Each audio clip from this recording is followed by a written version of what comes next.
Well, folks, I'd like to welcome you to another event that Gary McNeil's got his nose stuck in, don't know what he's doing, but we're going to have some fun tonight. We've got the Little League sixth graders Halloween Bowl tonight. We'll be having a red team against the white team, I believe it is, and I'll be having Doug Huff here with me. Doug Huff, right? That is correct. I want to say it right. And Doug, you might want to elaborate on a little bit what we're going to be doing, looking at here tonight. What we have this evening is the 10th annual Halloween Bowl. What it is comprised of is sixth graders from around the area, being London and Madison Plains school districts. And we've divided them up as equally as possible into two teams for tonight's game, that being the Halloween Red and the Halloween White. And they'll be competing here this evening. And we'll pick this up right after this announcement here. We're going to pick up the players as they come across the field, Carl. At this time, I would like to introduce the squad of the Halloween Red.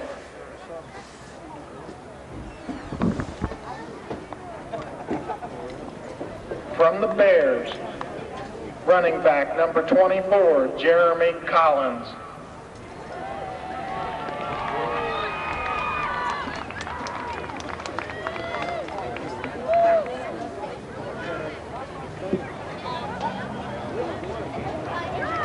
Quarterback number 12, Bobby Dennehy.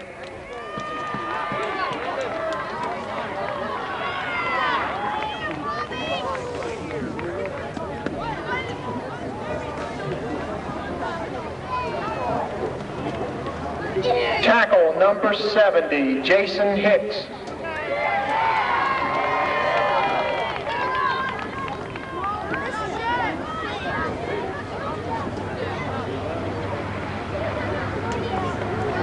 At guard, number 68, Lee Campbell.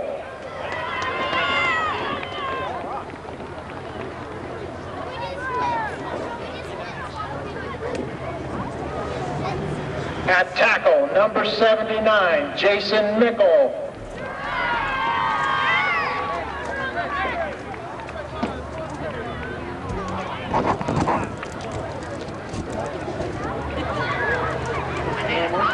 At center for the Bears, number 60, Adam Robb.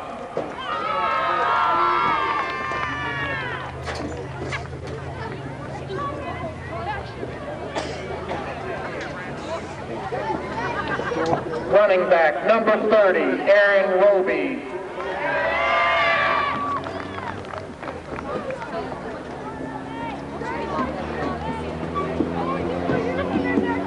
And guard, number 62, Joey Smith.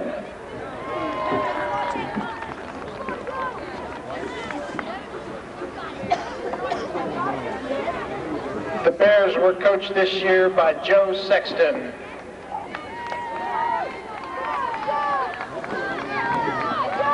From the Panthers squad,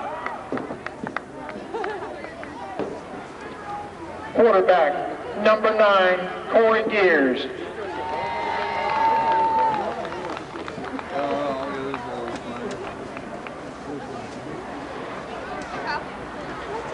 Defensive back number 27, Brian Duffy.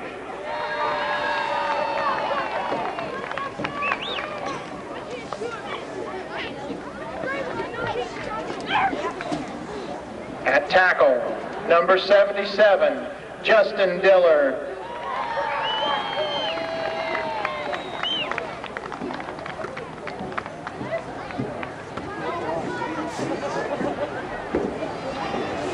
And guard, number 67, Brandon Kaufman.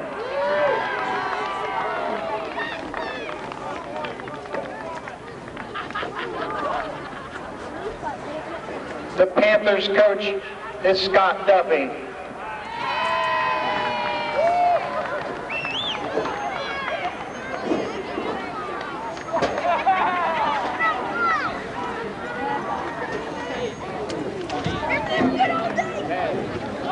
From the Eagles, running back number 25, Jimmy Wolverton.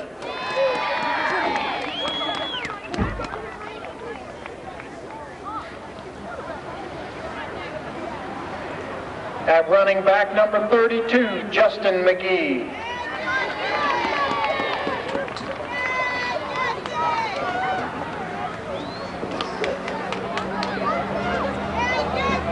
At center, number 55, Justin Bush.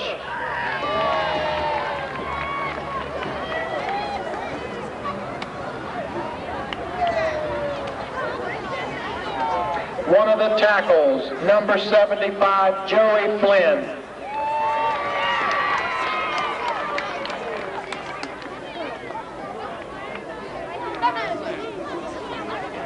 The other tackle, number 69, Chance Hall.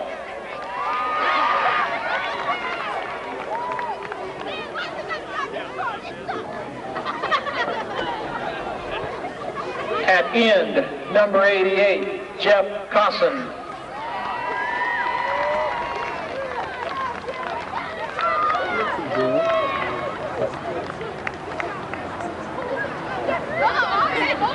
And guard, number 72, Adam Hudson.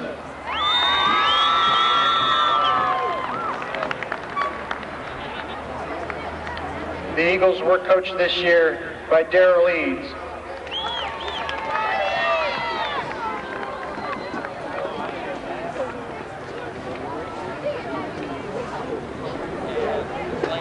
And there you have the squad for the Halloween Red.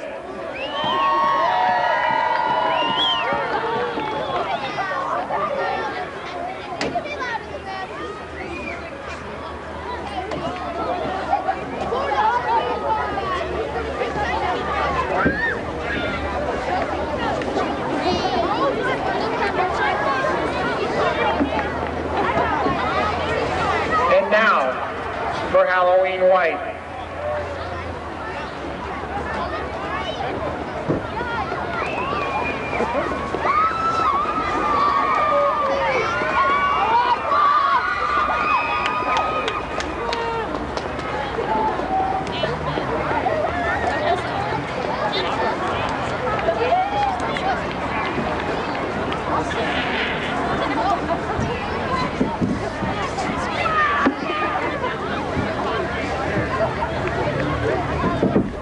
For the white team, from the Redskins, quarterback number 1, Brandon Sullivan.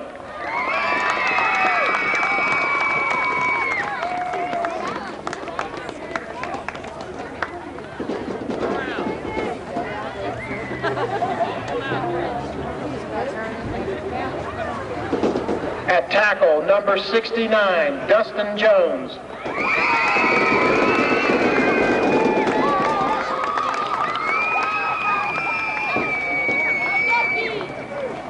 Running back, number 8, Brandon Edley.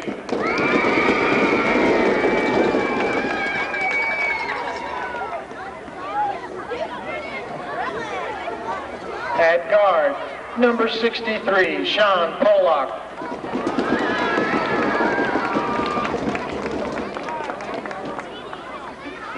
Running back, number 32, Ted Clemens.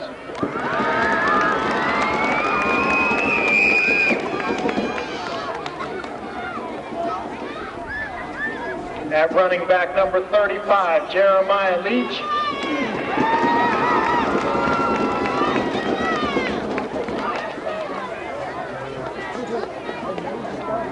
And playing end for the Redskins this year, number 88, Ryan Bodle.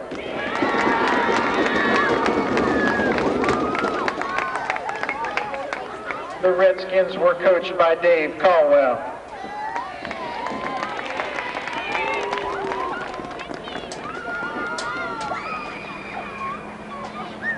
Now for the Lions. Quarterback, number 12, Tim Brown.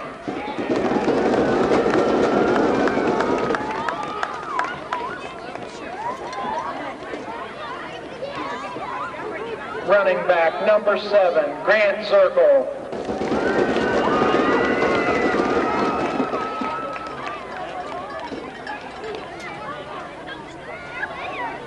And running back, number 25, Corey Schlosser.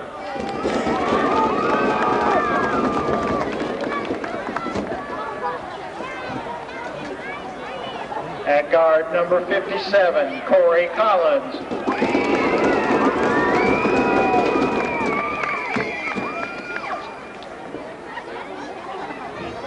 Another guard, number 58, Josh Dickin.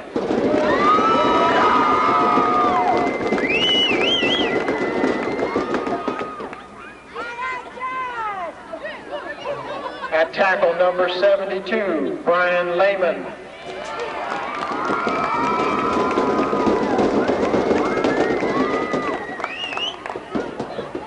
And tackle number 74, Richard Baker.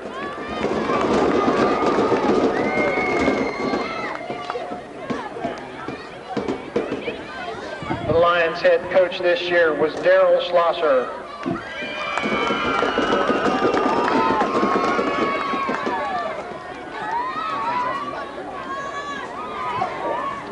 And now for the Panthers, tight end number 33, Kyle Gillespie.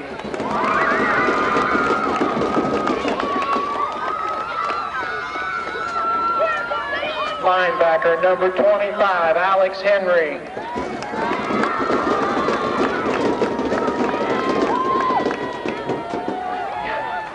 Center number 65, Seth Ray.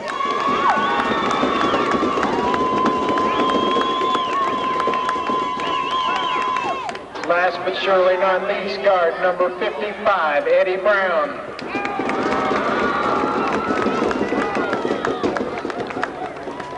The Panthers head coach this year was David Mabe.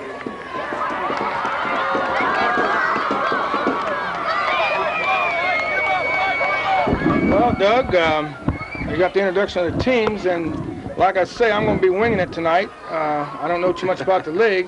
I understand that they have certain colors or stripes on helmets. That what do they mean? Yeah, just quickly here, we'll give you an explanation as to how they determine what the fellas can do in terms of what position they play. If you look, you'll see on their helmets, you'll see that each player has either no stripe, one stripe, or two stripes on their helmet. What that signifies is that only a person wearing a helmet with no stripe is permitted to carry the ball or advance it on a defensive turnover. The fellas with one stripe on their helmet, which, by the way, no stripe on the helmet is, the way they determine that is if you're 95 pounds or lighter. The one-stripers are from 95 to 110 pounds, and what they're allowed to do is basically they cannot carry the ball. They can play line. On defense, they can play defensive end and linebacker, but they cannot advance the ball.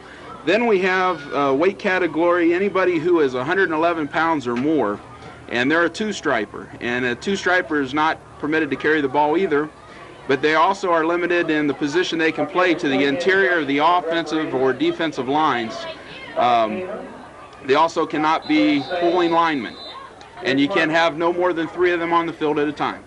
And you said a mouthful, Doug, and I really don't. I got a paper here telling me what you were saying, so I'm going to have to rely on it because there's no way I'm going to remember everything you said. But did you say that ones with no stripes are the running backs, right? Right. The ones with no stripes are the only ones permitted to carry the ball or advance the ball on a defensive turnover. Okay. So the stripes go right down the middle of the helmet's almost like makes it look like a different helmet, really. Basically, they're there for the referees to be able to identify the kids, and in the event that a player with a stripe on their ball or helmet would end up with the ball, they know to blow the play dead. Okay, we're getting ready to start this game here. The Red run the toss, and they elected to be on offense first, and they'll be defending the north goal. I guess it's north and south here. Should be an exciting evening. The kids are excited. There's a good crowd here tonight. And like I say, once again, they don't use a kickoff. Where you start on the yard lines aren't marked. Start on the 40-yard line. What they found is at this level of play, approximately 85% of the injuries occur on special teams. Right. So what we're basically trying to do at this level is teach the basics of football, and in order to limit the possibility of injuries, we've made a number of rules adaptations. The one that I just explained with the weight being one of them, but the other one is no kicking. On punts, what they'll do is they'll advance the ball 20 yards from the line of scrimmage, and then after scores and at the beginning of each half, they'll start the ball on the 40-yard line. Okay. And we got Zeke Caldwell, who's coaching the white team, or one of the coaches on the white team. And Zeke is one of my announcers on the WLHS crew. So he's always up here trying to coach. So Zeke, we're going to get you tonight. Zeke coaches the Redskins. He had a pretty successful year. His team finished second in the league with a record of 3-1, behind the Eagles, who were the undefeated champions at 4-0. He's got quite a few championships, doesn't he? He's done really well in the last 10 years. Okay, we'll get ready to start the game. And like I said, the red team is team on offense. I can't see the numbers yet. Who's starting at quarterback? Number 25. Okay, and we have a little quick look like an off tackle play there. I didn't get the running back there. Who that was? I believe that was number 20. Aaron Roby, the ball carrier. I don't even show a number 20 Number here. 30, I'm sorry, Aaron Roby, number 30. Okay. Quarterback, we have Jimmy Wolverton. We can usually pick up off of him. Quarterback, I don't... Trying to see who's the quarterback for this team. His numbers are so small, it's hard to see him from here. Jerseys aren't very big to start with. They got 25 as quarterback. And it's a pitch out, and the ball's loose, and the white team comes up with the ball. Who's that? Number 32. 32. That'd be Jeremiah Leach. Jeremiah Leach comes up with that fumble recovery. It's a good pitch out, but it looked like it's a little bit hard. A little bit high. A little bit high. Yeah, as the white team takes over on about the... It's hard to tell where we're at. There's no mark. There's no numbers. Okay, they're across the other side. 33-yard line. 1st and 10. You got a running back on this team named Brandon. I'll get it in just a second.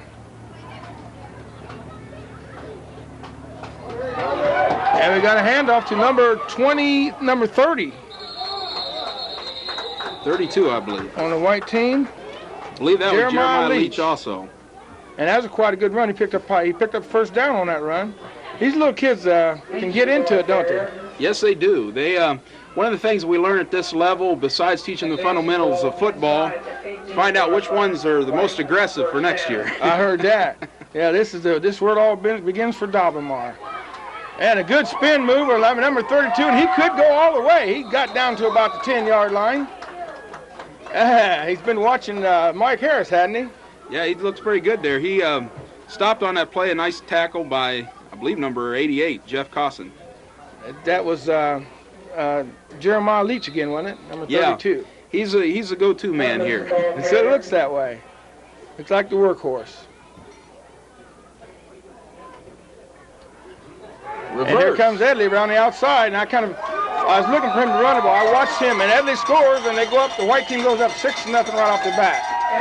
How do we do on extra points? We run them. I guess we'd have to. Extra points are a little bit different. Again, no kicking game. So what we do is the coach has the option to either go for 1 point or 2. The 1 point conversion is run from the 3-yard line, and the 2 point conversion from the 5. So really, it's just as well to go for the 2, isn't it? Might as well. On this type, the way they're moving the ball here. The best strategy I've seen so far this season concerning the 2 and 1 point is in overtime. A lot of times they'll go for 1 and then force the other team to go for 2 and pick up that additional 2 yards. Well, they set up to go for 2, and and they got a pass play and a good throw and a catch by number 33. 33. Kyle Gillespie. Nice pass by Brandon Sullivan. You're seeing it better than I am. I forgot about that. And we got a score of 8-0. White team takes the lead early. That's what you call a quick strike offense.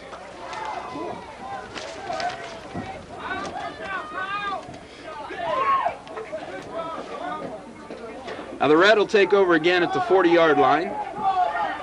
Red takes over 1st and 10. 7:34 remaining in the first quarter. That was a quick score. How many minutes they played quarters? What we do is we have a continuous clock for 8 minutes. We have 10-minute quarter, continuous clock for 8 minutes, and then regular clock for the last 2 minutes of each half. Okay. So they scored in about 2 minutes. Looked like it should have been an offsides there.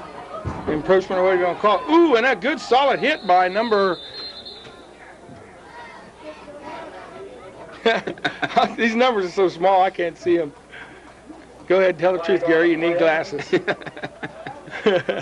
Nonetheless, it was a nice hit. I think it was number 25. When you can hear them from this far away and they're that size, there's some hitting going on. There was some crack in there, and that was a good crack there. And we had a penalty. I believe we had an offsides by the one of the linemen on the red team. A two-striper. Now here comes a three-striper. I didn't hear you tell me about the three stripes. I don't know what that is. that might be a little bit of embellishing. Maybe a 200-pounder. Okay, I don't think so. He looks like kind of small from here. Well, they don't realize how small these kids are till you see them out here in these pads and stuff. There's no doubt in the referee's mind. He sees him with 3 stripes that he's not carrying the ball. Penalty on the defense declined. Gain of 8 brings up 2nd down and 2. Got a 2nd and 2. The red team comes up, and they set up in a pro eye here. Go ahead on, boys. Got a wide out to the left. It's hard for me to give you names on wide outs and members.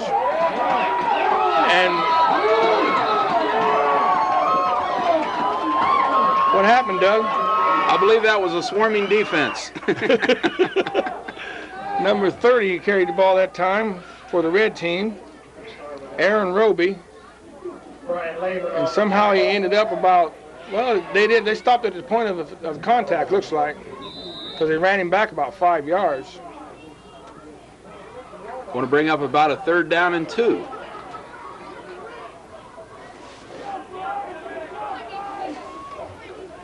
And we were set up in the pro eye once again. Long count by the quarterback, number 25. He rolls out, he's got 2 people going. He loses one tackler, he loses another one, and he makes and he gets the 1st down. How about that? Number 25 for the red team. A little bit of improvising. Jimmy Wolverton. The quarterback.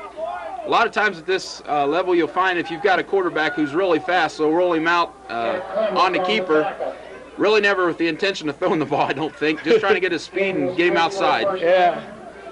He made some good fakes there. Even though he was pumping the ball like he was going to throw it. So it kept the defense pretty much honest. And we have another 1st down. What was that? Power eye right formation here. Okay. Maybe some straight up the gut stuff. 24 is smothered by number 69, and 24 is Jeremy Collins. 69 is a pretty big fella. Dustin Jones made that tackle. 3-striper. Yeah. That's the 3-striper, isn't it? I want to try another hole this time. I don't think they're going to do too much over that hole. Of course, you never know. These kids, they amaze you. I only got to see one game this year, and Brandon Edley just dominated the game. I was down here last week. He's going to be a good one. His father was an excellent player in high school. And we got a pitch out to the left for a loss of about 2. Pitch out went to,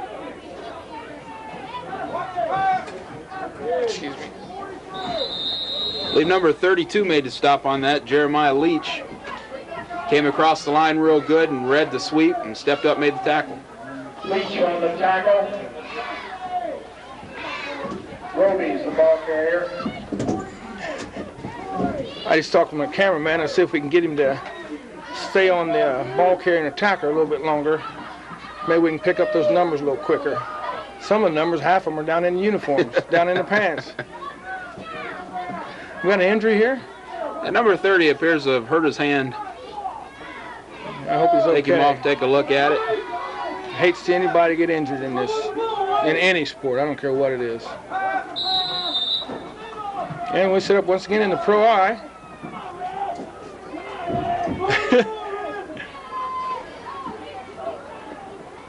And the quarterback rolls out, makes a beautiful throw to number 32, which is Justin McGee. Had a defender beat, was wide open, but couldn't haul it in. Robertson's pass to McGee falls incomplete. It's a beautiful pass. Something you'll see at this level, if you're able to find a quarterback who can throw the ball and a receiver who can catch the ball and you can pair him up, you can really experience a lot of success at this level. I heard that. Those are skills that you usually don't see come along till later, and if they've developed them at this age, they do real well. We have here is a punt. Again, no kicking game, so on 4th down, the coach elects to punt, and what he's doing is telling the referees that that's his intention. They'll advance the ball 20 yards. They automatically, so all these punters have a 20-yard There's average of 20 very yards. consistent average in our league in the punting category. I heard that. No blocks either. No blocks. As the white team takes over once again, coached by Zeke Caldwell and his staff. Hey, we had a quick stop there. Like the quarterback kept that ball. Who is the quarterback running for that team right now? Number 1, Brandon Sullivan. Brandon Sullivan. We got a pretty fair turnout. I mean, I don't really know what to expect for a game like this, but A lot of relatives here. yeah. And we got a pitch out to Edley, and he's picked up for another loss. Rob on the stop. This red team has kind of picked it up here after that first score. Kind of reminds me a little bit of London last night. Nice job there by number 60, Adam Robb, to come across hard there and make the tackle. Loss of 5 sets up 3rd and 15. Some of these kids playing here, their parents are kids to me. Really? I got kids older than their parents. And another loss. I'm going to tell you what, somebody has really got this red team together. Definitely playing aggressive defense at this point. For real. Ball carrier. At this point, we're looking at fourth down and a month and a half. And we got a timeout. It's into the quarter. No, it's not. Number 69, Chance Hall, made the stop on that play. Paul made that last stop. Oh, they must have punted. I'll catch on to it in a minute. It's a punt. And they end up real good, field good position there, Doug. They're on, what, about 41? Approximately. That's pretty good field position in this league. It takes a while to get the hang of our rules. If you think you're having trouble, you ought to see in the first 2 weeks with our referees. I can imagine. These are regular high school refs, a lot of them, and it's been quite an adjustment for them.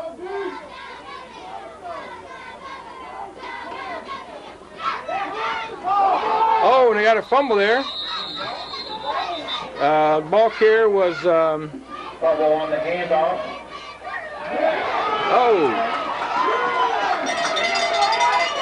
I believe it was number 30 again for the red team, which is Aaron Roby. I believe it was number 72, Adam Hudson, got in the backfield real quick on that play and may have got a hand on causing some trouble there on the exchange. As a white team takes over once again, so that punt just turned into a first down for them. Dusty Jones with a recovery.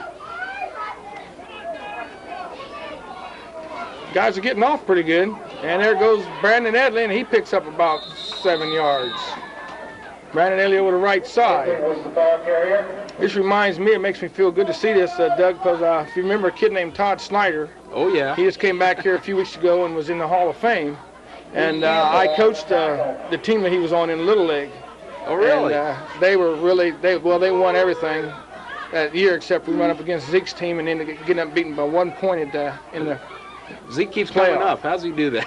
Yeah, he's pretty good at what he does. And we have a no gainer there by number 32 on the white team, Jeremiah Leach. Number 68, Lee Campbell, comes up with the tackle. Campbell and Wolverton combined on the tackle. Had a double there. We missed it. And we were able to pick up some of the announcers. He's got a spot. He's got 4 spotters over there, so he's way ahead of us.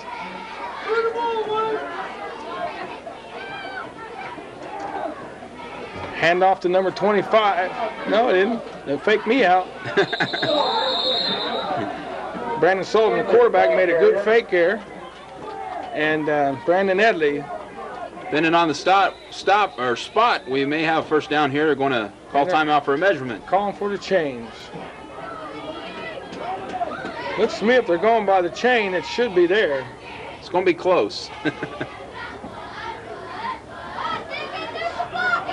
How long have you been involved with this, Doug? This is my first year. The league's been in existence for 11 years. It got started back, actually the defensive coach for the London Red Raiders, Norm Emmets, originally was instrumental in getting this whole thing off the ground, and had some of the fellas from the local fire department help him out.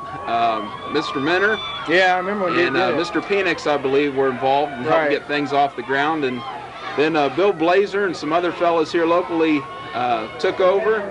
They've been running it for the last 10 years, and now they're kind of passing it on. I'm the president-elect this year, kind of learning how everything works, and next year I'll take over. I heard that. Well, I think you'll be a good man for it. I know you stay very much involved in young kids in the athletics. And we got a quarterback sneak here, and I think he appears to have picked up first down, I'm sure. And the end of the first quarter, and we got a score of 8-0. Or a car wreck. No, that's the first quarter. You can be sure I'll keep Bill's phone number close by, though. And we got a little short break here at the end of the first quarter with the white team up with a score of 8-0. Carl, if you get a chance, pick up some of those cheerleaders. I don't know if you reach the other side or not, if you can hear me. They have a heck of a cheerleading squad here. I'll try to name you off some of them here if I can find them. On the Eagles, they have Lenny Huxton, Molly Pickens. I'm not going to try this. There's a whole bunch of names. There's a bunch of them. I'm not going to mess up these kids' names that bad. I believe they had tryouts, and they ended up with full squads and had so many left over that they actually end up making groups of cheerleaders in the stands with their shirts. The Redskins have a group called the Tribe. Oh, yeah? They sit in the stands and root every Sunday. So Pee Wee cheerleaders, they're getting their start here, too. Did you ever think about having a powder puff league? Oh, goodness. And Edley stopped that before he even gets to the line of scrimmage for a loss of about 2. Edley, the ball carrier. I believe the initial contact Tackle there was made by go ahead. 32 Justin McGee, and had some help from his friends. All right. We call that a gaggle. A gaggle. Yeah, any more than 3 people went on the tackle is a gaggle. I had a coach who used to say he got tackled by the team picture.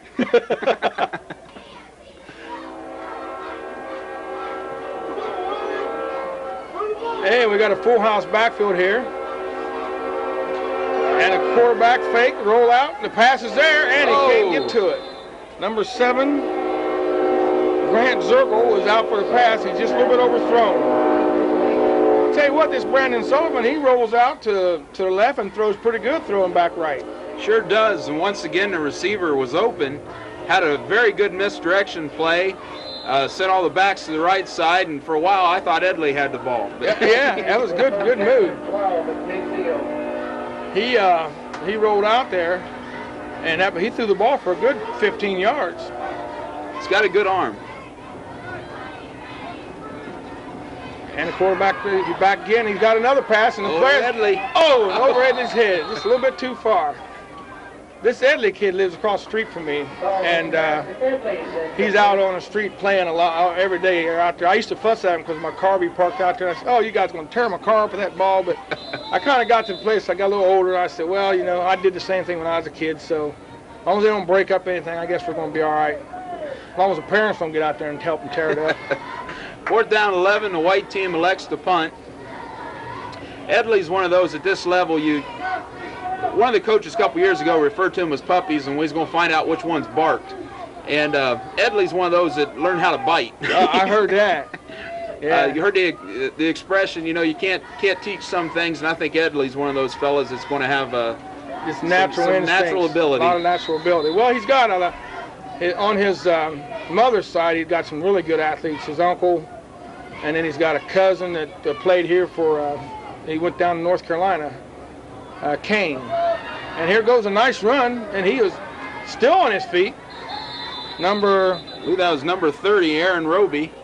He looked pretty quick there. Broke a tackle there at the line of scrimmage. He got ahead for a few. Roby, the ball carrier.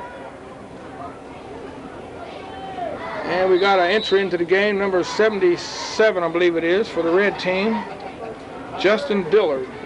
I can't see his helmet from here, but I bet there's a couple stripes on it. Yeah, he's kind of stalky.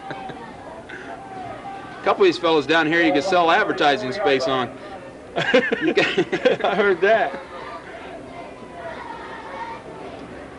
And you got a roll out by the quarterback and a pitch out. And it's a fumble. And the white team takes over. The pitch is just a little bit too high. And by the time number 30 on the red team, Aaron Roby, got to hold the ball, he had 3 tacklers all over top of him. Number 58, Josh Dickin, did a good job of getting in there and putting some pressure on him to cause the fumble. I saw 3 white jerseys on the ball. I'm not sure who. It's going to be great field position for the white. You scout for the high school team, don't you, or junior high? I help out with the junior high primarily. This year I've been ran video for them. A quick handoff to Edley, and he's loose again, and he will go all the way. And that's 2 touchdowns for Edley. As Carl goes to his stroke. All right. All right, and we got another quick score. Shortly into the second period with 7:21 left in the second period. White team goes up 14-0 as they set up to make the try for the extra point. This Edley, he's very elusive. Yeah, he demonstrated there also some good instincts and that he got to the sideline instead of going back to the middle of the field. Which, you see that here a lot at this level. Learns to run to daylight. We were going for 2 points on that play and did not make the conversion. Not make it. Well, you notice you mentioned something there about not going back toward the middle of the field, but I've found out that situation there, definitely was a sideline to run to go to the outside. But I've also found that a lot of times, when you're going against the grain, it's hard for the defense to pick you up when you're going against the grain. Like especially if it's been raining like this and the ground's a little bit slick. But he did make the right option that time. There's no doubt about that. I'm a strong believer, though, in the fact that if you can't hit what you can't catch. So. Yeah, that's for sure. Run from him. I mean, every now and then you get a back who just likes to hit people, and it could be him in the end zone and one defender, and he'll want to hit that guy.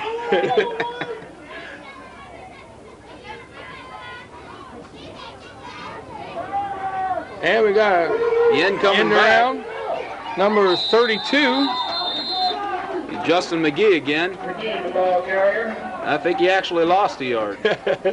These little kids are bully now, I tell you. Little pit bulls. What is the heaviest weight you have in this league? Do you have any idea? Oh, goodness. I couldn't tell you for sure. Yeah. Some of them probably bigger than they were when we originally weighed them. The weights that we go by to determine how many stripes they are is the physical at the beginning of the year. So it's actually somewhat of an advantage to the team if a kid puts on some weight during the year because you end up slight weight advantage. Yeah, I heard that. And we got a quarterback roll out, and too far. It was a good dive by Justin McGee to make that catch and didn't quite get there. These kids are serious about this. That's good effort by him to sell out for that football. Yeah. And the quarterbacks, I noticed, they'll bring the defenders right to them before they'll release the ball. In other words, what I'm saying, they're not releasing the ball until they see there's an open somebody to throw it to. They've been coached very well. Some of these fellas, when they came out, it was a miracle to me they could even see over the linemen behind their receivers.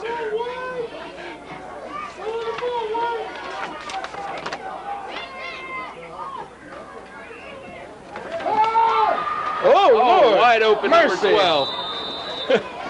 Number 12 was wide open down there. Bobby Dennehy. Tim Brown. Whoops. Red team. I stand corrected. Yeah, you're right. Bobby Dennehy. Bobby Dennehy was way down, and we got another 20-yard punt. I'm pretty sure this kid's going to kick it 20 yards this time. What do you think? It was a good chance. I want to mention the coaches, and the coaches of the white team are Dave Caldwell, Daryl Schlosser, and Dave Mabe. And for the red team, we got Joe Sexton, Darrell Eads, and Scott Duffy are coaching the red team. Darrell Eads also is the president of athletic boosters, I believe. So he stays pretty busy with around the youth. Got a lot of fellas there keep pretty involved in the community. Dive off the left side. I believe that's Edley again. Have you had any serious injuries this year that you know of? Not that I'm aware of. Yeah, that's great. We had a referee get upended. That's the worst one I can think of. Yeah, I was listening to Mr. Wilson talking about how he picked the referees, and if you didn't, well, somewhere around 90, 91, he didn't get your license. If you got it before then he feels like you're not going to run. You can't keep up with these kids. There goes Edley around the right side again, and he's going to be out of bounds at about the 45-yard line. Number 32, Justin McGee, latched onto him there and held on and get him out of bounds for the tackle. That's going to be a first down. Eddie looks like he's coming up limping a little bit. Maybe it just looks that way. First down and 10 for White. Well spotted inside the 45-yard line of the red. And it's up in full house backfield once again. And we got a quick hitter. It looked like number 69 for the red team made that tackle. He's starting to step it up a little bit. Chance Hall. Play looked like it had a lot of potential. It got a nice lead block out front and it's caught from behind. Got a pretty night tonight. Looks a little bit better than it did last night. A little chilly. Yeah, well, it's football weather.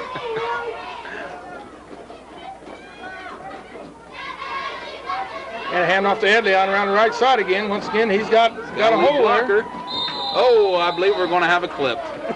It's pretty slick how these kids know how to follow their blockers, too. I noticed how he turned that up and just got right behind his blocker. Hung right on his tail. Got a flag on the play, I think. Should I speculate? Got a clip. Well, what do you think of that big red team? The LHS they're high rolling. school Raiders. They're rolling. They've got 8-0. 2 games left to go in the season, ranked number 1 in their region in computer points. Can I get a prediction out of you? Will they go undefeated? No, this is on tape. Yeah, they'll go undefeated. They'll go undefeated. Okay. Now, how far are we going to go in the state? All the way. I heard that. You heard it from the man who knows what he's talking about, Doug Huff. And I surely hope you're right.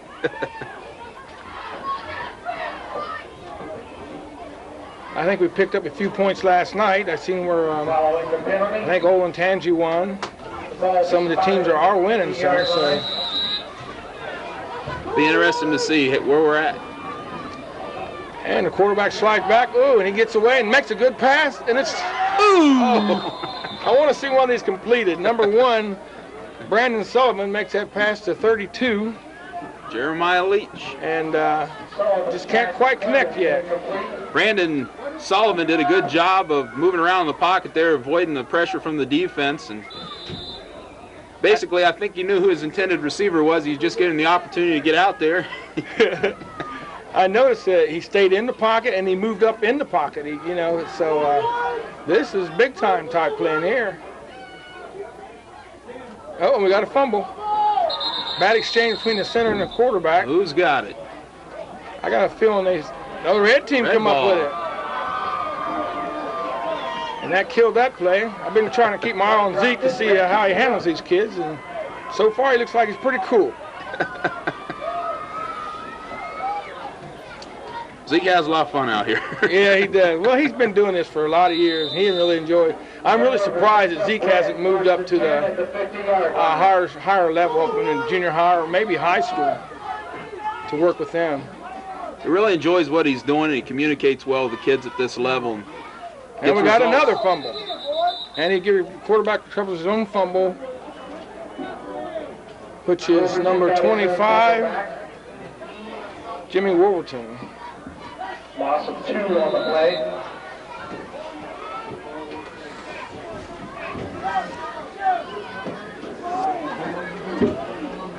Yeah. I understand we're going to have a halftime program here, so people stick by. Don't leave your TV sets, because we're going to have something. Imagine cheerleaders going to do something at halftime. And we got a hand up. And number 69 for the white team made that tackle. Dustin Jones. Oh, they switched sides. That's what's throwing me off. Looked like he was going to run for a while there, and all of a sudden, like a tree limb came out of nowhere. Looked like almost a clothesline. Like, where you going, boy? I say, boy. I think his shoes are still going to the end zone down there. Yeah, that's a chicken, boy. Okay, here we go. Got a pro eye once again, and another bad exchange. He comes up with the ball. Now, complete a pass to number 32 on the red team, Justin McGee, and he picked up the first down. He looked like he's off the races there for a minute. Was that play design? Did he really fumble the ball? Yeah, he fumbled the ball. I thought that threw me there. Were you allowed to pick up the ball and fumble? I guess. I thought one of the I rules guess so. was, I thought one of the rules was once the ball hits the ground, it's a dead ball. Maybe that was only in the powder puff game we did the other night. I believe as long as there's no stripe on your helmet, you can advance the ball. That could be it right there. Well, they got a little quick move there for the red team. And we got another pass play, and he's caught from behind. That's got to be a fumble. Oh, we're going to need a replay on that one. We're going to rule his arm was in motion. Let's see what kind of reaction Brother Zeke's got down there. Did it look like his arm was going forward to you? Yeah, I think it was. Okay. Corey Collins gets in there to make the tackle. I hear the camera people are talking about we want instant replay. Play is ruled an incomplete pass. And we got 2nd and 10 with 1:21 left in the half. White team leading 14 to zip.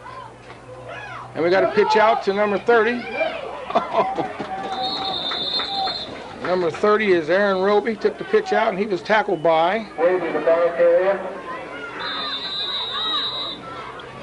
Got timeout red. I'll tell you what, number 69 on the white team, Dustin Jones, started to step it up. He come across the line on that play, and the lead blocker tried to take him on, and he just about obliterated him. Yeah, that's a good play. As we got a timeout here, do you have any certain things like, is the leg all held just like this, or do the fourth, 5th, and 6th, right? It's 4th, 5th, and 6th graders. Basically, once you get drafted as a 4th grader, you stay on the same team for 3 years. Okay. So a lot of these kids have played with the same group of fellas for the last 3 years, and most of them have played the full 3 years too. Most of them got involved as 4th graders. Something that right now we compose of 5 teams. This year we expanded to a 5-team schedule. We'd been 4 in the past, which allowed us to play a 5-game schedule. This year, because of the number of kids that we had get involved, we were forced to go to a 5th team, expansion team, oddly enough, the Panthers. So somebody didn't get to play. So, yeah, we ended up with a bye week. Bye week, yeah. And we get back to live action here. Number 25, Jeremy Wolverton's under the ball, quarterback. And he sets up the pass, and he's going for all the marbles. And he got, number 12, Bobby Dennehy makes the catch and advances the ball to about the 20-yard line. And he's excited. That was a bobble play and a catch. I seen a catch like that on the learn to stay with it college game today, where a kid bobbled the ball and then caught it. And we still got a minute to go in the half. Red's knocking on the door. Now that we're inside the 2-minute mark, we're running by the regular high school rules. Up to that point, we were running continuous clock. So your clock stops. Your last 2 minutes last a little longer than the rest of the game. We're having this game filmed, and it'll be replayed on Channel 2. But we owe channel. a thank you to Scott Duffy and to Dave Mabe for helping us out with coaching our expansion team at the last minute. They had been on our board here in the London Area Boys Football League, and they stepped up at the last minute and volunteered to coach that team. And they had a pretty good first year, considering that all the kids on the team, only one had ever played at this level before. I heard that. That's put a little pressure on them, and it looks like they did a pretty good job with these kids.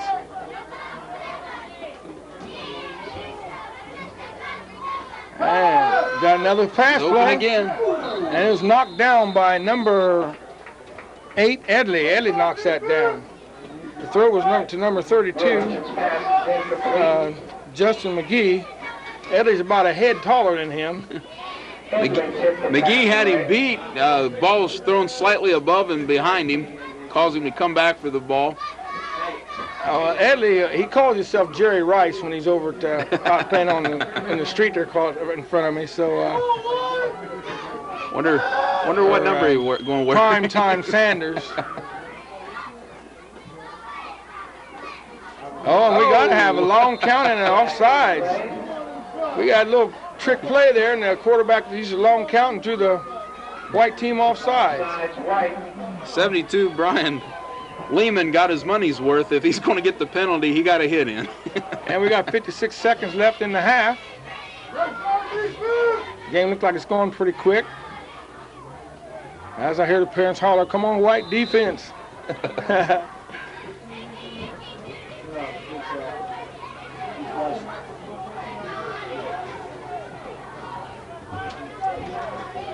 Here we go.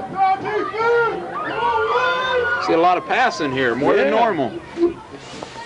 Yeah, maybe we'll have a passing team for London here one of these years. Oh, and it must look like it might have been too much time. Tried the old draw them offside play trick again, and I think there's too much time. No, I believe it worked. What we got? I think a fella out the side there broke the plane. These officials are right on top of it, too. I was telling you when I had, can't even say his name right now, I'll say it in just a second. Todd Snyder, when the team that he had, we had a backfield that was so quick getting off the ball that we had to stop the game and show them, the officials, that they were moving right deadly on the count when the ball snapped. Played with Todd for a while. He was a couple years older, but we were on the same team for a while. Oh, ball. And we got a fumble. That tackle there looked like somebody meant business.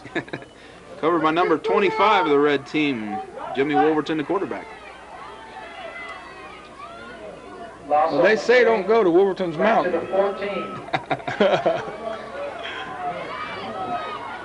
Oh, evidently must have been down. The red team kept the ball.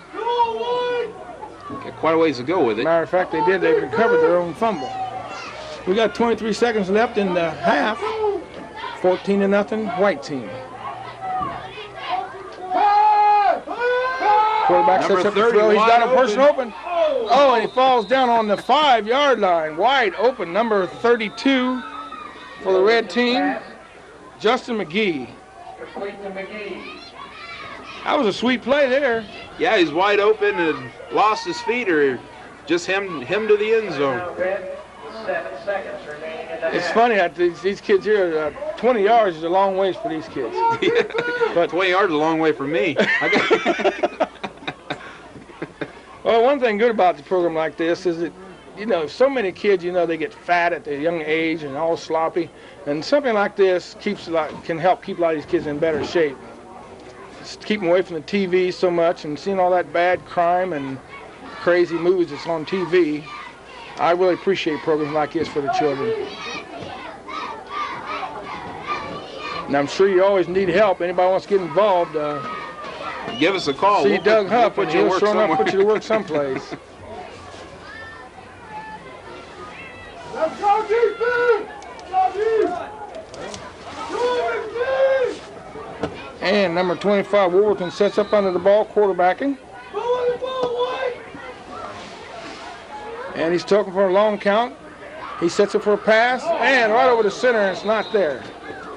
And we got 3rd and 5. It's going to be 4th and 5 now, with 4 seconds to go in the half. Can they score? Tension really mounts. Give it everything they had. That play there, the dump pass, the wide pop pass, is always this year has been a real successful play for the teams, especially on the 1- and 2-point conversion plays or short yardage. And it's a high percentage play. Let's see, maybe they'll come back to it. They just might. Check this out. As Wolverton sets up one more time, we got the setup in the pro eye. 4 seconds to do it. Can they score before the half? And we had a mix. I didn't even see what happened there. Not a whole lot of time to do anything there for the quarterback. I didn't even see him come out of there. As time runs out at the first half, white team leading 14-0. Clemens in on that tackle. That's the end of the first half with the score. Halloween white 14, Halloween red 0. Let me check with Carl and see how much time we got. And now, as is tradition, for the Pee Wee Ball halftime, get the cheerleaders out here and introduce them to you.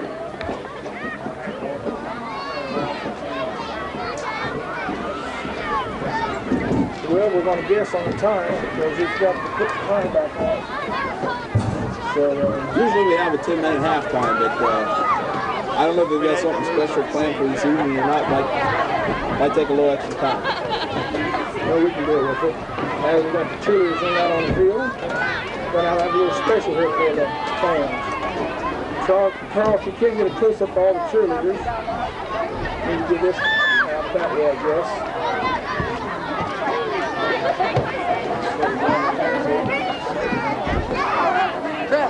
This year, the league experienced a little growing pains. We had to found another team. We've had 4. We went to 5. The new team, we named the Panthers. I'll introduce them first. Dureth Fowler. Allison Barnes. Amy Winans. Christina Fitzpatrick. Leslie Todd. Sarah Fisher. Shannon Alshire. Amber Bush. Michelle Saxton. And Valerie Turpinning. The Panthers were coached this year by Sherry Winans.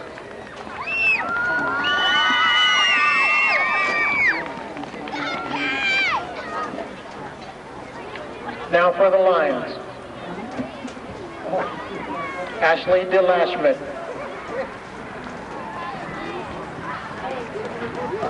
Natasha Lemry. Ashley Winans. Brittany Rouse. Hillary Manns. Heather Gallagher. Allison Junk. Diana Basden. Mandy Kurt. Sarah Smith.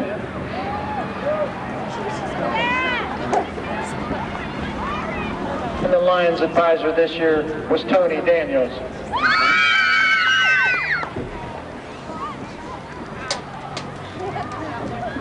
Now for the Bears. Nicole Baxter.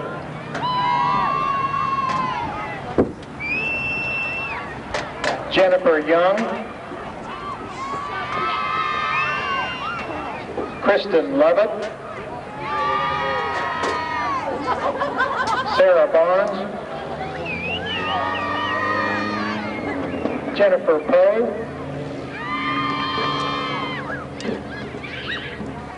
Melissa Ruggles.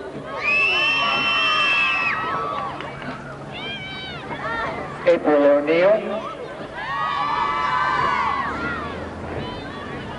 Sarah Gibson.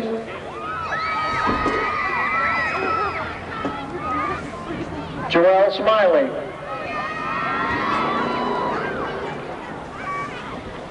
affairs coach was Geneve O'Neill.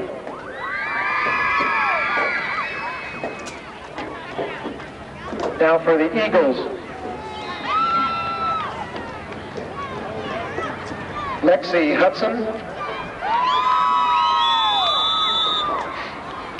Molly Pickens,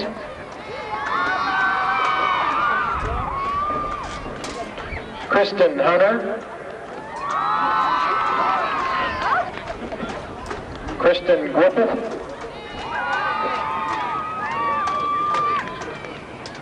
Brandy Jago,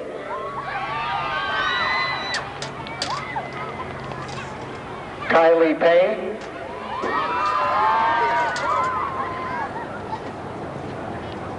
Jenna Reffett, Whitney Turpening,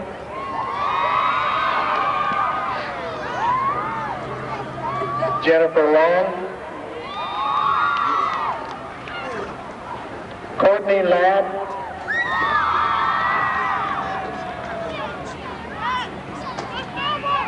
the Eagles mascots, Jessica Ernst and Courtney Fields.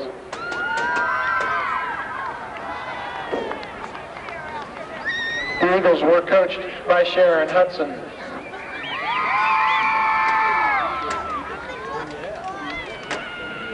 Now for the Redskins. Lori Winchester, Crystal Winchester, Amber White, Ashley Green, Jody Finney, Rachel Jordan, Carrie Adelsberger, Ashley Tipton, Sarah Limes, Stephanie Hume, the Redskins mascots, Brittany Kelly and Sarah Green. And the Redskins advisor was Debbie Henson.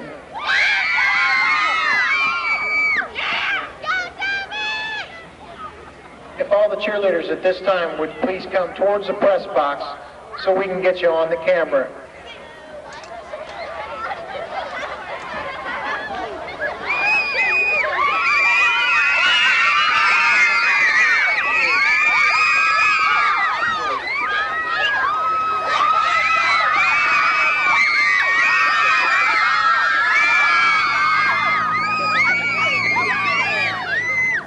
Thank you.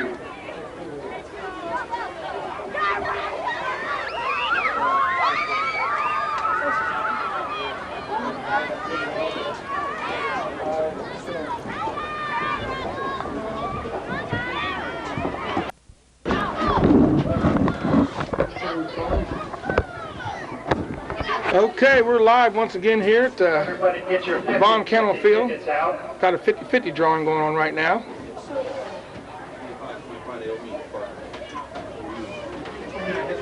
I didn't get a ticket because I didn't know we had them.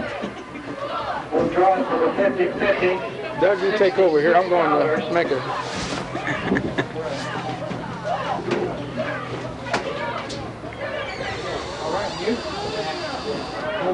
Got it. 929. Did we turn off the siren? I did. So, it's not ordered by... Oh, it's not going on anyway. Well, the first and second went off. First and second off, it went on. It went on. Just because the kids, they're running, they hear that, they stop. So, yeah. We'll just cover everything. Extra money. Thanks. So everybody got their tickets ready? Your winning number, 816929. It's rigged. 816-929. It's rigged. Well, here we go to start the second half of play. White has the ball, 40-yard line.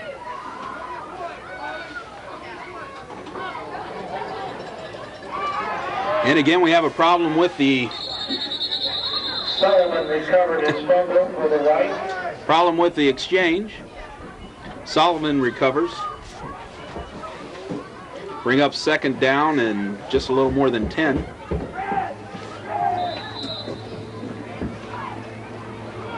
Ball spotted on the 39-yard line. Second down for White.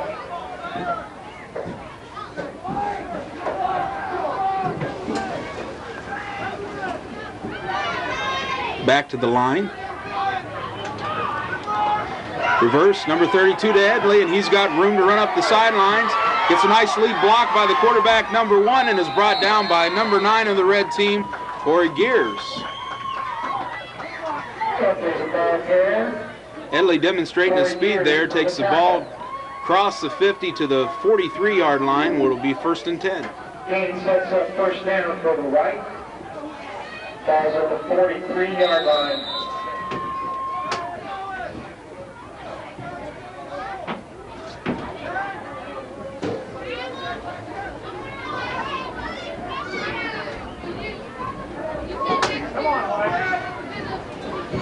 Come with a full house backfield.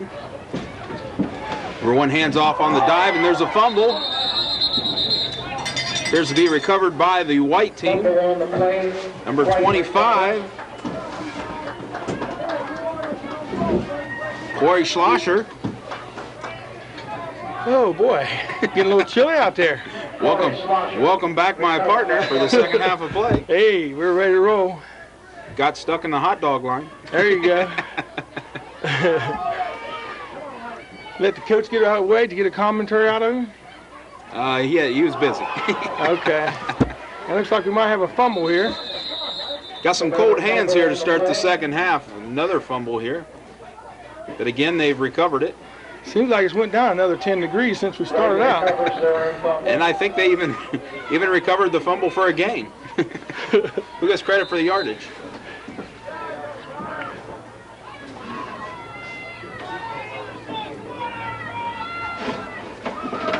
Third down and about 7 yards to go.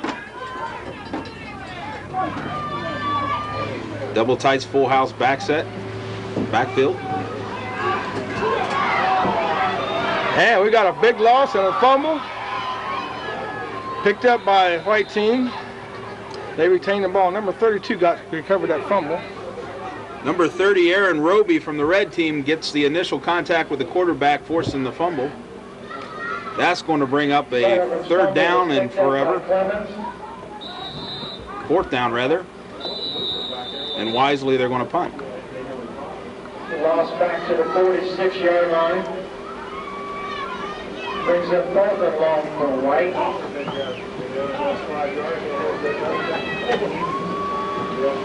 And we're deep into the second half here. The White team is like 14-0. 6:55 left in the third quarter.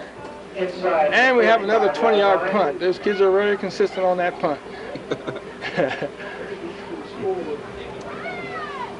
Red takes over first down and 10. This Red has gotten very aggressive. The White team has seemed to be able to come up with a few big plays that have turned into touchdowns for them. Coach Dobmar was here earlier, and we got word from him that the center, what's his name, that got hurt last night? Center for the varsity team. Anyway, he got hurt, and he's not hurt too bad. I guess he'll be back in a game or two. He'll be back. I guess the preliminary report was that he had broken the bone, and according to Coach Dobbenmeyer, second opinion showed that wasn't true. So I'm glad to hear that. Loss of 2. Got a loss of 2 on the red team. Makes it 2nd and 12. And we got a... Now with a double tights power eye right backfield. Hands off to the tailback. And he breaks loose, and he's got some room. And he could go all the way. He's got some speed. Who is that? Let's get a number quick. As Edley powers in on him. And he's run down at the 5-yard line, 9-yard line. Number 30, Aaron Roby, the ball carrier. Roby picked up some good speed there. I thought he was going to get it. Broke a tackle at the line of scrimmage and weaved his way through. One of the taller boys was able to run him down. I didn't catch who that was. About snatched him out of his shoes, though. Them little legs look like he's going 90 mile an hour down through there. They were cooking. That's when you're running faster than you can. That's a big play there. Well, when you feel them big people come up chasing you down, you get a little extra speed there. These kids are breaking tackles, and he's still going number 30 that time for the white team. That's Aaron Roby again. He broke 2 tackles that time. On that, what was that, about a 70-yard run, 60-yard run? Helped out on the tackle. Something like that. Quite a ways. 50 yards anyway. Yeah, for him. Ball's on the 5-yard line. I'm sure you could have caught him. I ran that far, you'd have to put me on a sundial.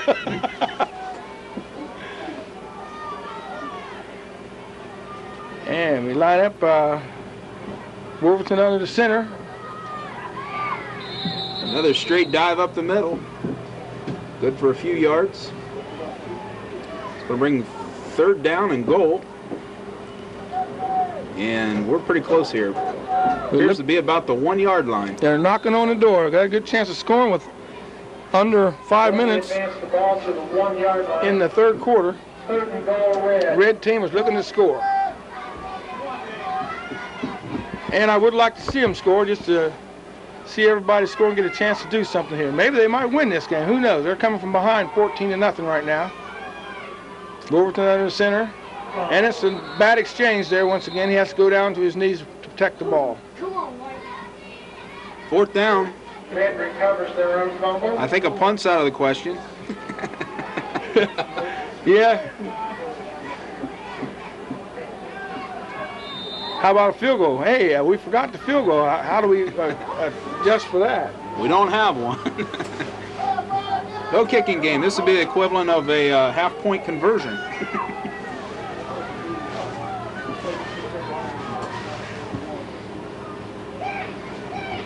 Quick handoff, and he goes in easily. Number 20. See if I can find him here. Oh, Carl Strobe it on me. Who did he say it was? Roby. I think it was Roby. Goes Number off 30. right tackle and Score. plenty of running room. And we got a score now of 14-6. As a Red will probably elect to go for the Looks like they're going for 2. from the 5-yard line.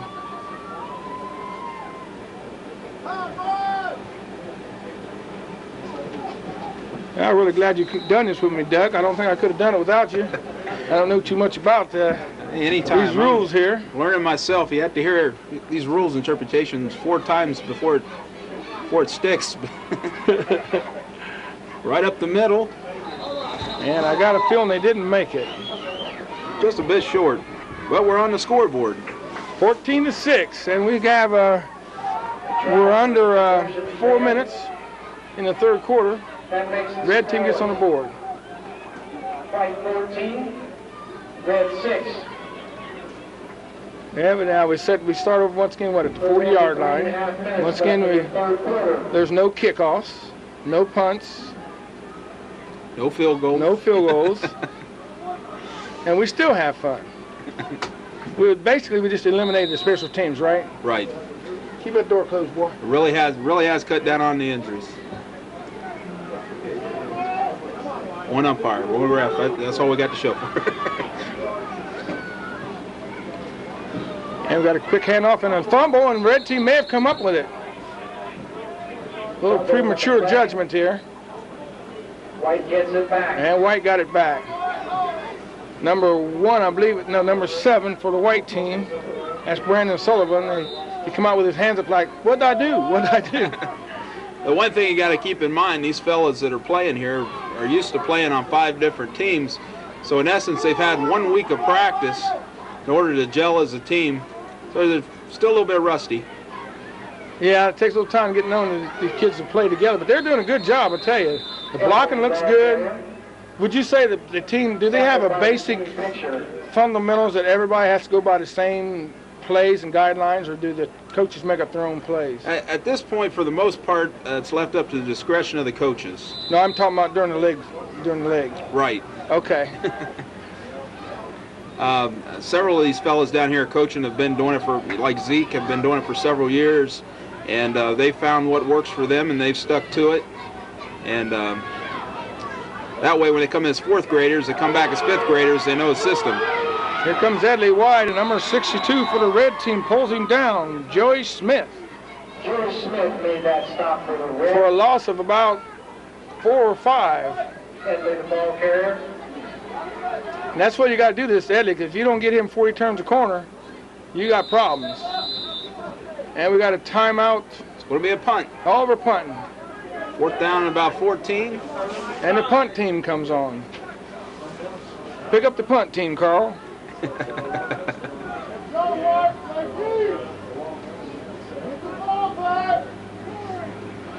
We didn't, Carl forgot to set the time on the tape recorder. So I'm not sure how much time we got. I'm hoping we have plenty of time to run this game. About the 43-yard line.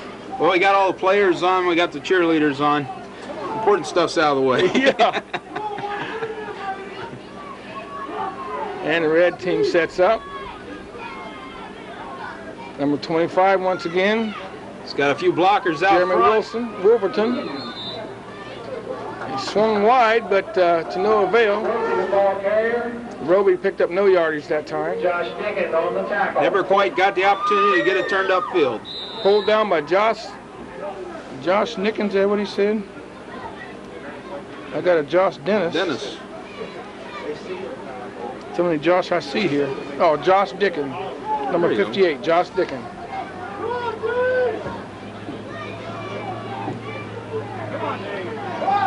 Second and 9. What's that lineup there? What's that? I was trying to get you to tell me what that lineup was. Ooh, and another near catch by number 12, Dennehy, from Warburton. It was incomplete. I was trying to get you to give me that offensive lineup set they had. It's too late now. Look like a power eye right double tights again. Okay. That's the second time they've gone to Dennehy. He's been wide open. 3rd time's the charm. We'll see if we go to him again here in a little bit. And we got 57 seconds left in the 3rd quarter. 3rd and 9, double tights, power eye right. And it's up. And it's up. I got a feeling that might be a fumble.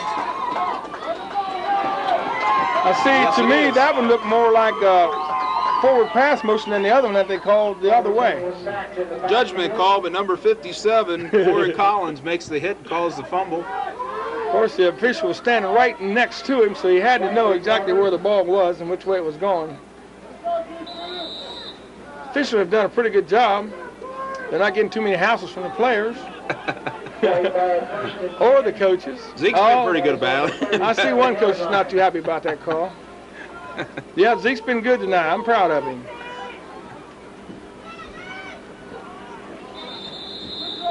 He gets ahead for a few yards. And we still have a 14-6 score.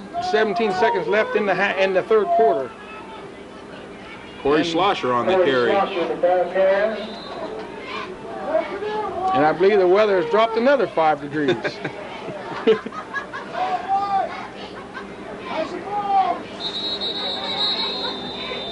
What we got here? The quarter. And we end the 3rd quarter. That's the end of the 3rd quarter. 14-6. White team still on top. This game could possibly end up in a tie. Do we play off the ties, or do we? Well, in the event of a tie, we have a system set up to keep the game from going on forever. Which is? What happens is you have a maximum of 2 overtime periods, and an overtime period consists of each team getting the opportunity to possess the ball They have 3 plays from the 5-yard line, and then also the extra point possibilities with the 1 and 2. In the event that you score, the other team gets the same opportunity. If both teams score, or in the event that neither team scores, they do the whole thing over again. So after 2 attempts, if the score remains locked, it's declared a tie at that point. Okay. And if both teams are really fired up here. We've actually had several overtime periods so far this year, and one tie, I believe, and the others were settled in overtime.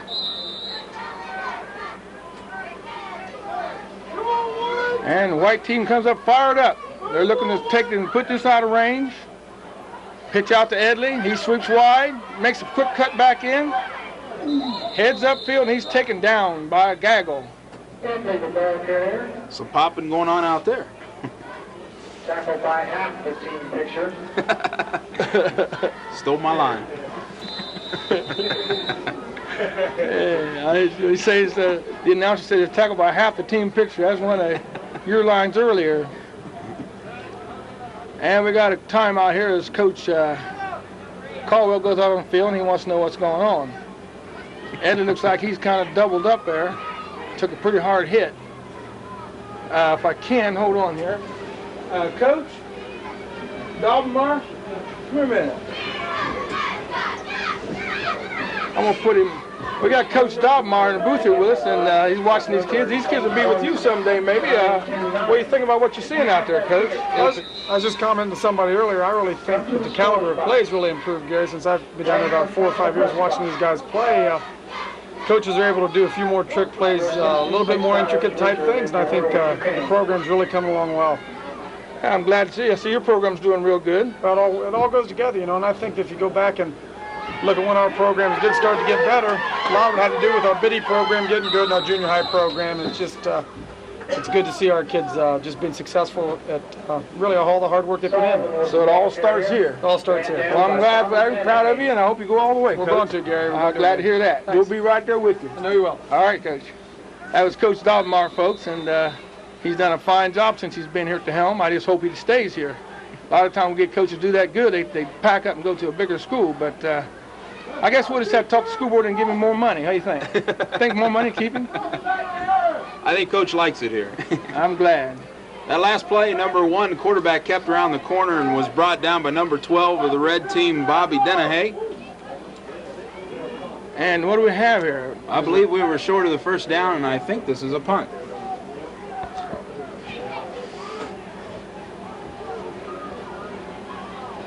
Yeah, I believe it was a punt. And the teams have changed on me.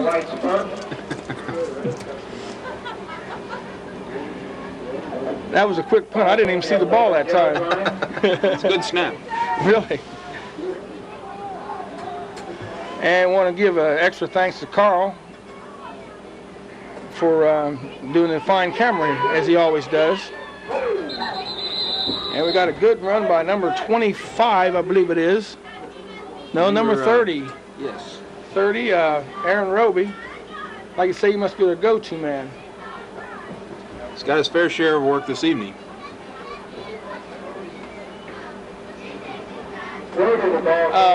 Doug, do all these kids come from London area or what? You have to be from London or Madison County?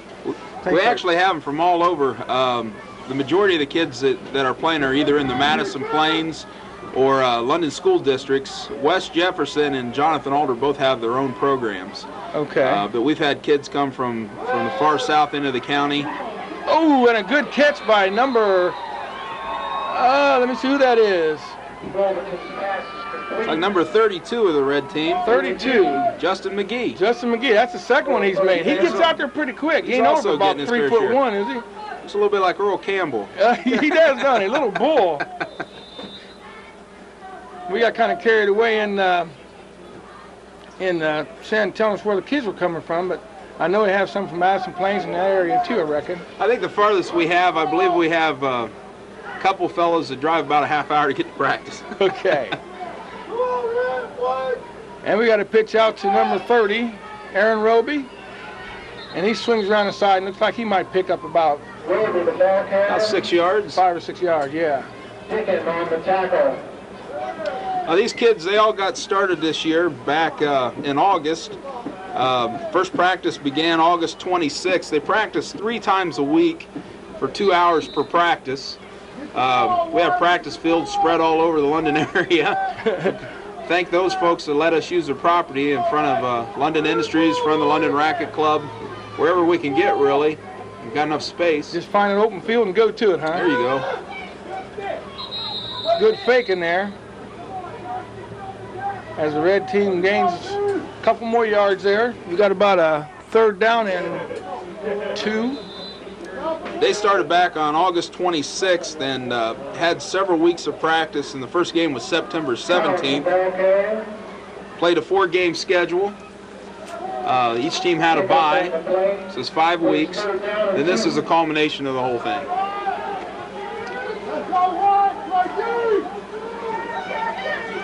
And we got a handoff to Roby again, and he's smothered by a gaggle. Like you said, the team picture. I'll take your line there, Tom. They want the LABFL Incorporated would like to send a special recognition to Cappy's Pizza for all his help these past 11 seasons, and please support our sponsors. Had a lot of community support with this program. The list of sponsors, I don't know if we can get to them later, but it's quite lengthy, and we really appreciate their support and hope that they'll stay with us for years to come. Yeah, because it takes quite a bit of money to run a program like this, and we got an encroachment on the offsides on the white team. Red going for it on 4th down and 4 deep in their own territory, but time running out, and I believe that's going to get them the 1st down. I think that's a set play they've got there, because this quarterback has a long call, and when he gets in the 4th down situation like that, he's able to pull them off when he's going the other way in the first half. He brought a few of them. The difficult part at this level is getting your own team to stay set. Yeah, yeah.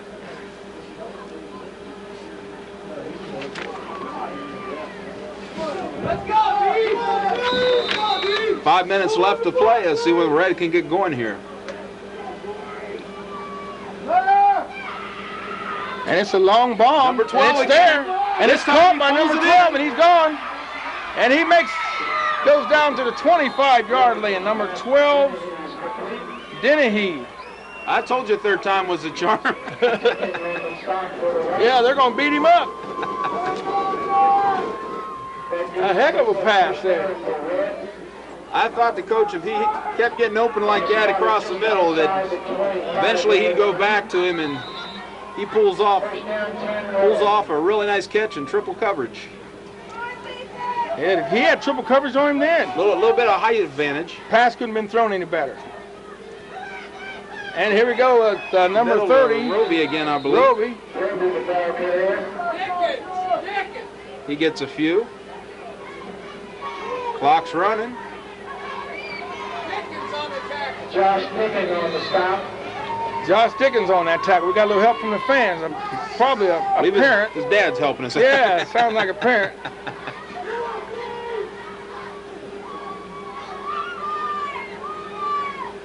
Got another long count.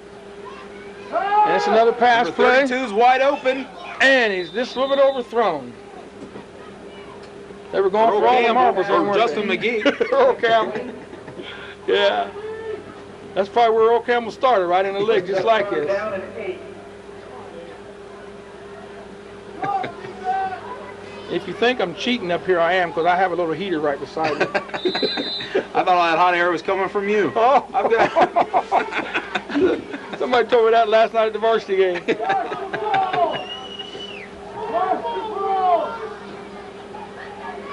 KI backfield split right. See if they try it again. Yep, looking at him again. He is scared where his back and left to go, and he took a hit. We have a flag on the play. McGee was the intended receiver. There's a flag on the play. Quarterback took quite a hit that time. Like At least said, just in time. Mm-hmm. This is at the line of scrimmage. May see a holding call.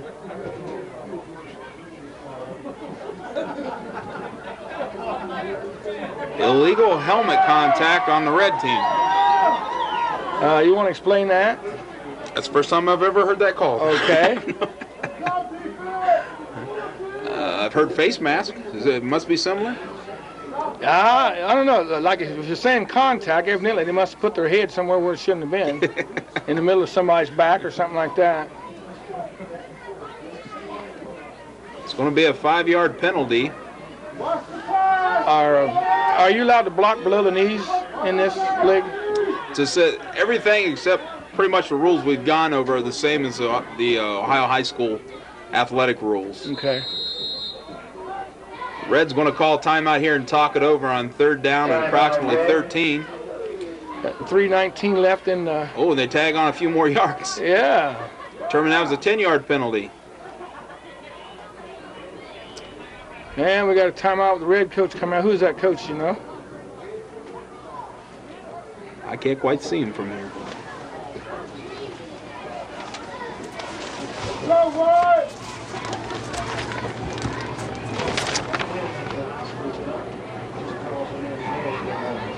Must be Joe Sexton. It's Joe Sexton, Joe Sexton.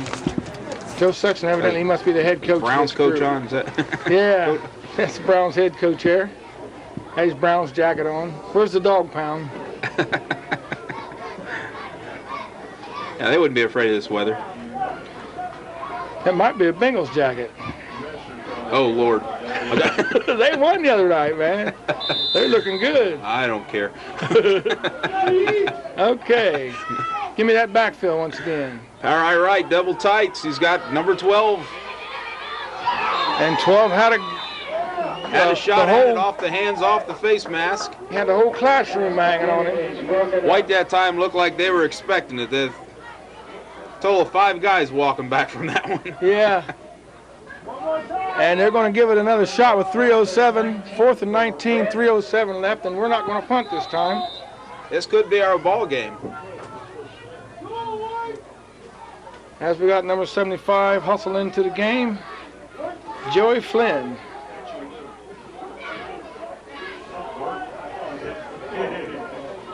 All our spotters left us, so we're having trouble figuring out who's in there right now. But we need to give these kids a big hand. These kids put off 4th of gallon effort tonight and put a good show on for you folks. London's future state champions. Hey, and he breaks loose, 25. Dave's alive. He's got some running. Can he get the first down? He's trying. He's gone. And he got a first down and got run. That could be a face mask. Didn't quite get the first down and got the first down. Oh, that's right. It's way down there. Still had about another 8 yards to go. 10. Yeah, 8, 10, no mercy. But if that was did you see a flag? No, but it looked like a face mask from here. Oh, we would have had it with a face mask. It appears the White's going to take over on downs. So with 2:26 left, the White will probably try to run the clock out here. We'll tick down to 2 minutes. At that time, we'll again take over with the normal clock rules. I believe they still have 2 timeouts left. Burned one there a moment ago, but I think we still have 2 to go. And we've got some discussion going on the sidelines with the referee and our coach. Is that Dobb on the sidelines down there? No, I don't think he would get involved in this. He saved his strength for Friday night. You got that right. And we got a prevent defense here, looks like. I don't know why. As Edley comes up the middle, he stopped, picks up about 3 yards. Number 60 for the red team, Adam Robb on the tackle. Got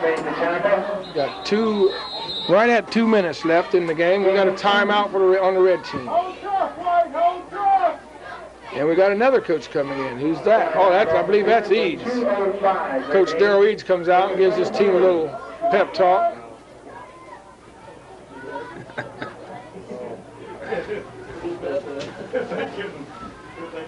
Zeke out to talk to the white team. Yeah. Carl, were you able to pick up any of the crowd? I guess he can't hear me. Another nice thing at this level that we try to do, I got a moment here to talk about it. All the kids play, we get them both in the first half and the second half. Leave it up to the coaches to enforce it. But it's another good learning experience here with them having the opportunity to play regardless of their ability. And we're doing the crowd find out what kind of players they are, and see if they want to play next year. Sounds good to me. Oh, just before he goes down, he manages to hand the ball off. Is that Edley again? Yeah, Edley up the middle for about 6. That was 3rd and 9 then. Second down there. This will bring up 3rd down and about 4. If they can force a punt, they'll have another chance at it. Got to be able to force a punt. Is number 50 on the white team hustles off the field. That's do I have a 50? I want to get 12 for Red out of the game here to get some air for they get the ball back. There goes Edley smoking around the right side, and he's stopped for a loss. Good penetration by the Red defense there. And the chain gang's doing a great job over there. Yeah, I'd like the opportunity to thank those fellas. They're with the London JCs. They've come on this year to help us out with the operations part of Pee Wee football. They've been here each week to help us with the chains. They've also helped us out with various other things here at the location, and we really appreciate their help. Thanks a lot, guys. Did a good job. As the cameraman scans the crowd, he had a shot of the cheerleaders there just a minute ago on the green team, the green and white team over there.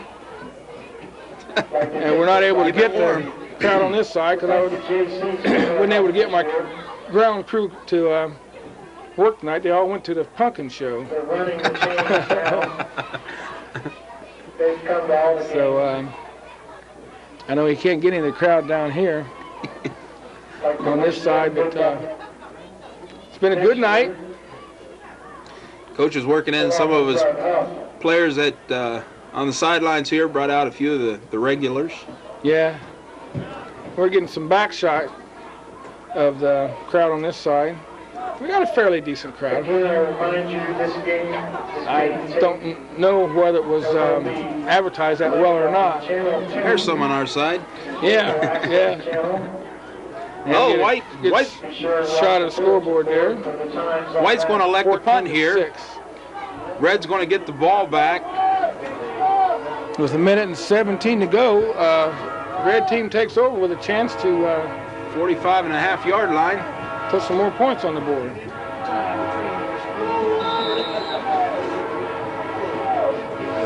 And everything's kind of quiet down there.